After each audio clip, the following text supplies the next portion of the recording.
All right. So I did not forget. I just need time to kind of go over the last book of Harry Potter, the Deathly Hallows. And so, the book is kind of long, and there is a lot of there's a lot of story to it. So I'll just keep this commentary, this review, kind of short, even shorter than the other reviews, although those have been going towards like the hour mark. So what I'll say about Harry Potter and the Deathly Hallows is that it is a fitting conclusion to the series as a whole. And so in Deathly Hallows, after in the aftermath of Dumbledore's death, um, Harry is now ready to kind of finish with what Dumbledore and him had started. And so, well, not that they have started, but Dumbledore had started something, and he has, in a sense, passed the torch on to him. And so, and throughout the book, there is kind of this theme in which Harry kind of thinks that he has to do it on his own, that he's the one that was entrusted with the mission, and only he alone can do it. And so he's reluctant to get help. And actually, the only reason why he has help is because Ron and Hermione are stubborn, very stubborn, which is a good thing because, in reality, I don't think Harry would have been able to make it without them. But in any case, Harry is just waiting out for his time to end at, um, well, there in with the Dursleys.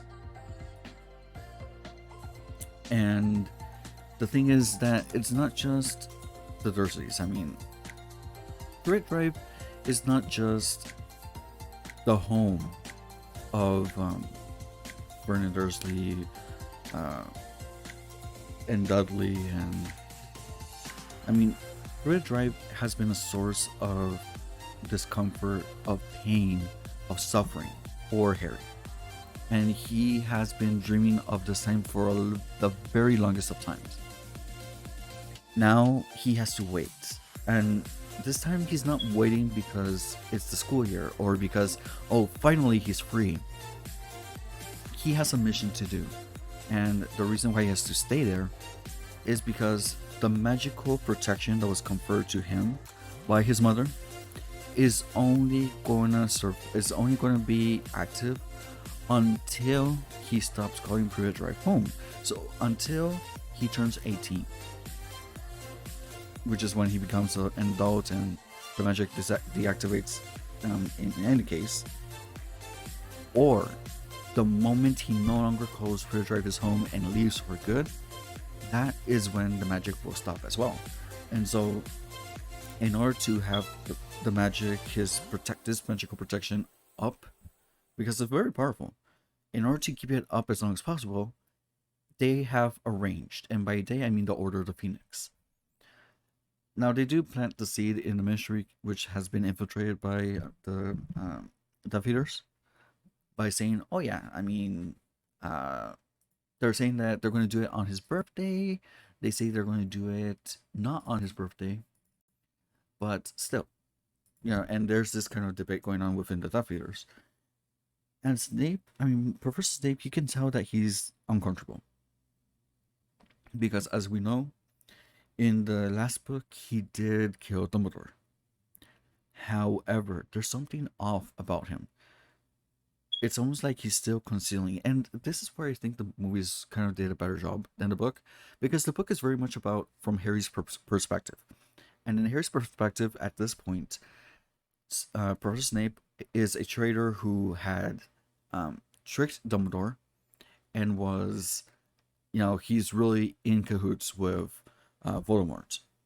And so that's from Harry's view, and that's the view that we have. Our lens is tinted by Harry. However, the movies do an excellent job because you can see, and it could be the actor himself, or it could be the supportive cast that was there, but you could see kind of like the pain in his eyes, that there's something that he's holding back, that he's not like the other Death Eaters. There's something that he's repressing that no one else is seeing, not even Voldemort. And so that's where it all begins. Now Harry does go over back to the Weasleys because Bill and Fleur are going to get married. Obviously, they can't get married in many places because they're going to be in danger. Not them in specific, but Harry. And so they decide to make it at the burrow. Now, not only that, but Harry as well. He's going to be wearing a disguise so that nobody sees him, and that way he can't be, further in danger because now it's our chance to get at Harry. But things go wrong. The Death Eaters do infiltrate the wedding, and Harry has to run away. Now, Hermione had and Ron, really, they both have been preparing for this day to come. So their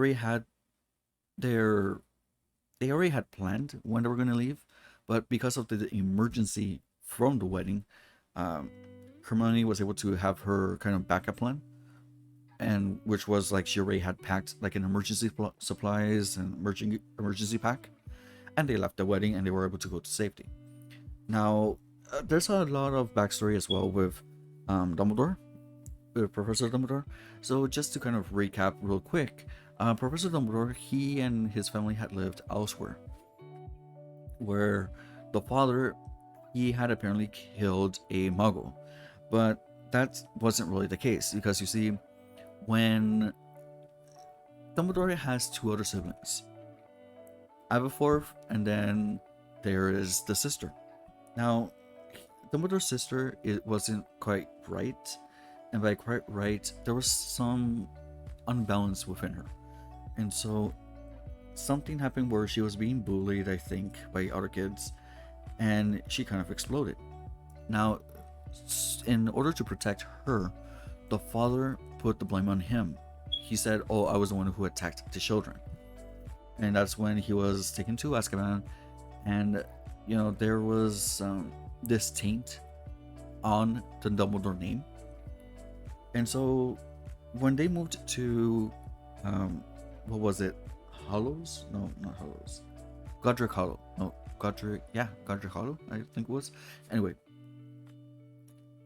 they moved over to Godric Hollow, and which is where eventually the Potters, that's Harry, his mom, his dad, where they would eventually live, at least for his first year of life. And he is a remarkable wizard, Dumbledore. So when he goes to school, he's brilliant. He is liked by everybody. He's really looked up to. And during one summer, he meets Grindelwald, who would later become like one of the dark wizards the darkest wizard before Voldemort. And so Dumbledore had formed a friendship with him, and in the beginning they had come up with this idea, which wizards have a duty of protecting the Muggles. And how? Well, you don't hide that you have magic anymore. You make it known that you are more powerful and you take care of them.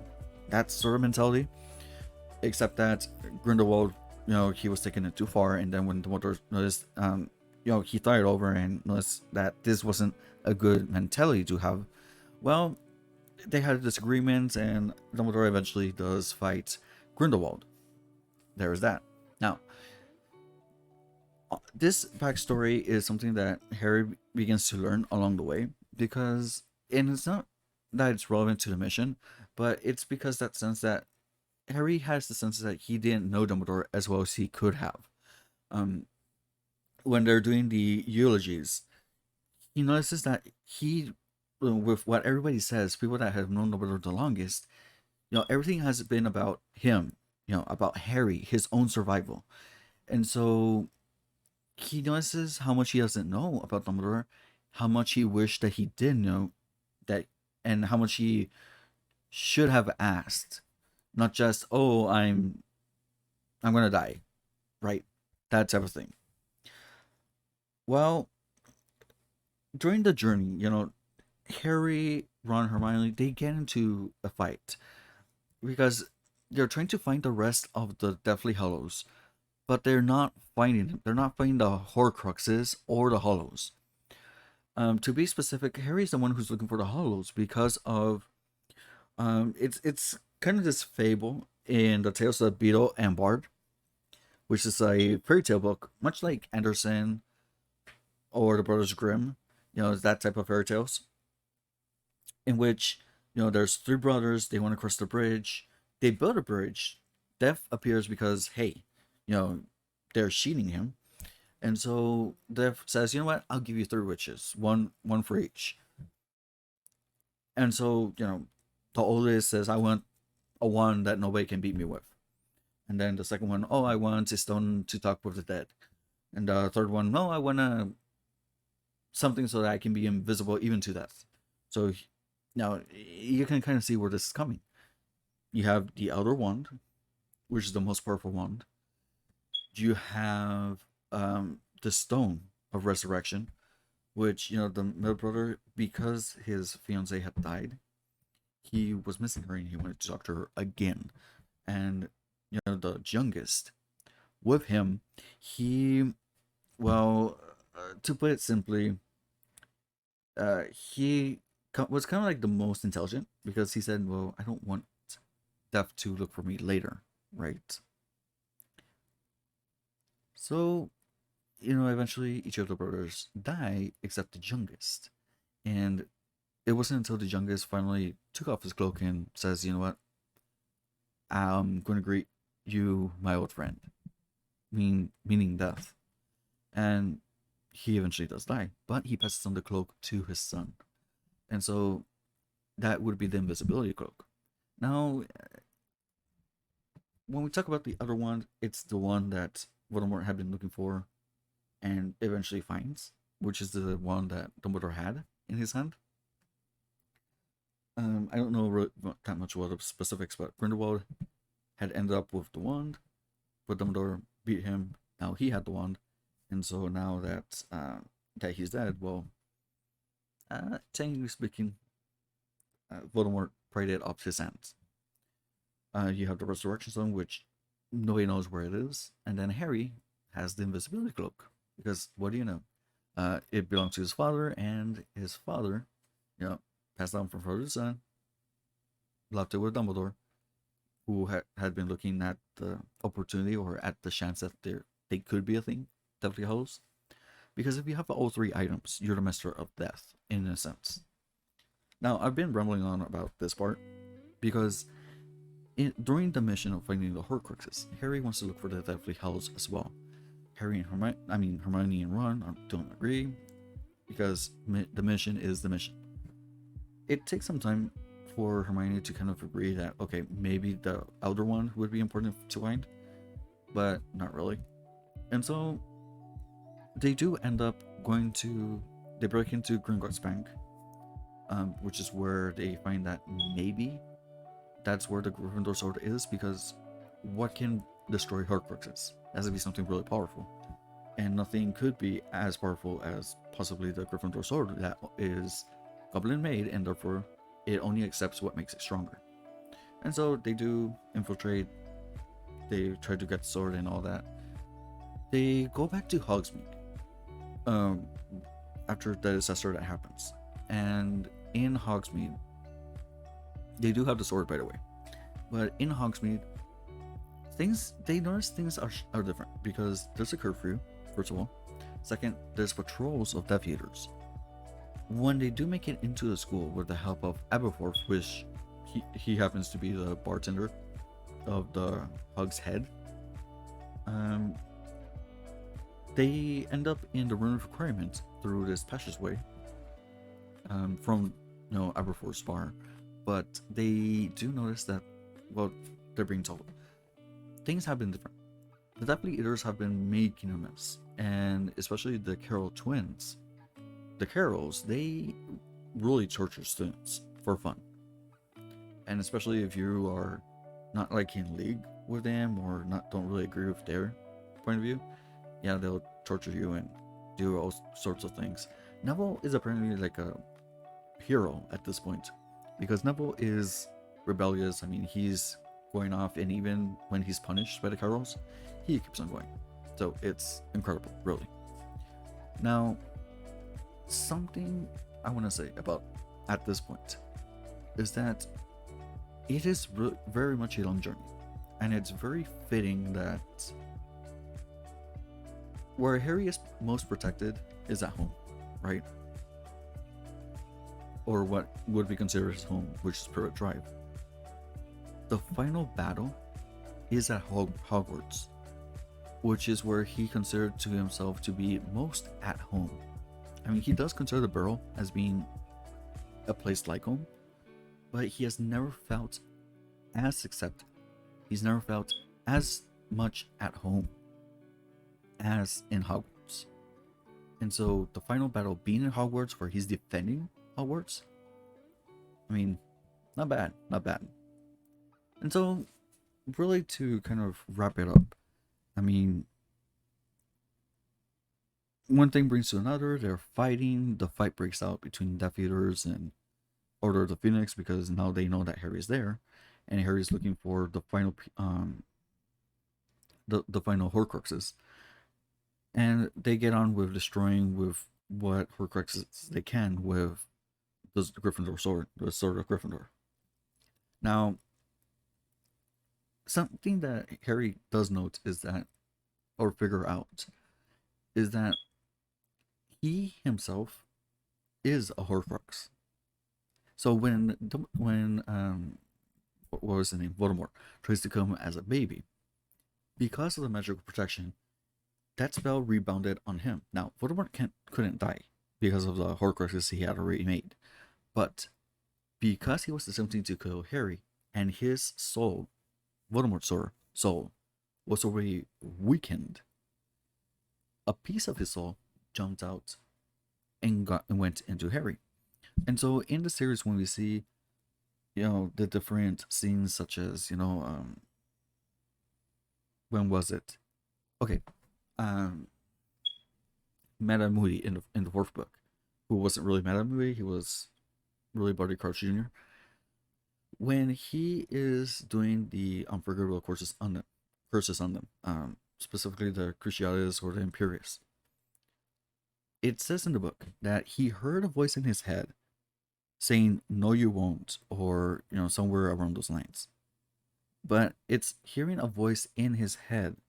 So it wasn't his thoughts, or it wasn't him himself thinking it, but there was like a second voice inside. So you with this type of scenes, and there's a few, but I forget. You do see that there is something different, and yes, the soul is inside of Harry. You don't realize that until he goes and sees the explanation. Now, he confronts Voldemort, who puts a temporary truce. And when he confronts Voldemort, the idea is, well, Voldemort has to kill him. He has to die so that the rest can live. Once Voldemort destroys him or kills him, he no longer has any Horcruxes to rely on, and anybody can just kill Voldemort. So he sacrifices himself. But when Voldemort attacks him, there's a scene in King's Cross, and which is the train station, and what it is that because Harry was sacrificing himself voluntarily, Voldemort, when he used the Avada Kedavra, he didn't kill Harry. He killed the last remaining bit of soul of his own soul, of Voldemort's soul. And so Harry no longer has that Horcrux, or is no longer a Horcrux, and Voldemort no longer has Horcruxes to rely on. And so Harry was able to defeat Voldemort, and everybody lives happily ever after. Kind of. So, in the epilogue, we do, and I think they did that well also in the movie. Harry, he has children of his own with Ginny. Hermione also has children with Ron, and everybody else. So the children going onto the train, One of the children, one of Harry's children, he is concerned that he might be placed in Slytherin, but as Harry points out, not all students or not all people, not everyone who goes into Slytherin is evil. And as he was also named with what was it, Severus? So he was also named in honor with of Professor Snape, and that's how the series ends. Now, to kind of end this review commentary on the Harry Potter series, I mean, it's been a journey, right? Been a long, long journey. Long, long. However, in the very start, we embark on the trip, and we see familiar faces. We see, well, not familiar faces, but you know, we see ourselves in different characters, right? I did not really see myself as being like Harry, because you have people that see themselves as the protagonist. For me, what was magical about this, apart from the magic, was not just that. Oh, I saw myself as Harry Potter. There was nothing like that. But the different experiences. That for me was kind of it was kind of like seeing though like one of those TV shows, right, about teenagers that you know they showcase their problems and then solutions and etc. And although it's not like step by step, it is kind of like, oh yeah, I've also felt anger. Oh yeah, I also felt not being heard. Oh yeah, I do feel like I need friends. Oh yeah, this or that. Oh yeah, I am nervous with my crush. That, like these sort of experiences that even though the world of Harry Potter has magic, it still is relatable because the experiences are experiences that you yourself also go through at some point or another. I, I really enjoyed the series. I enjoyed this conclusion. I was satisfied. Um, well, kind of. I'm still not that sure about the whole. This is just kind of like a small gripe, just being picky. But I'm still, even today, I'm sure about the whole Hermione Ron relationship. But all right, you know, doesn't matter. The story was good. I enjoyed the movies, even though there's a lot that was missing. But it, they would have done everything by the book. It would have been more of a TV series than anything else. All right, that's all I have to say for now. Leave in the comments if you have any commentaries. And in any case,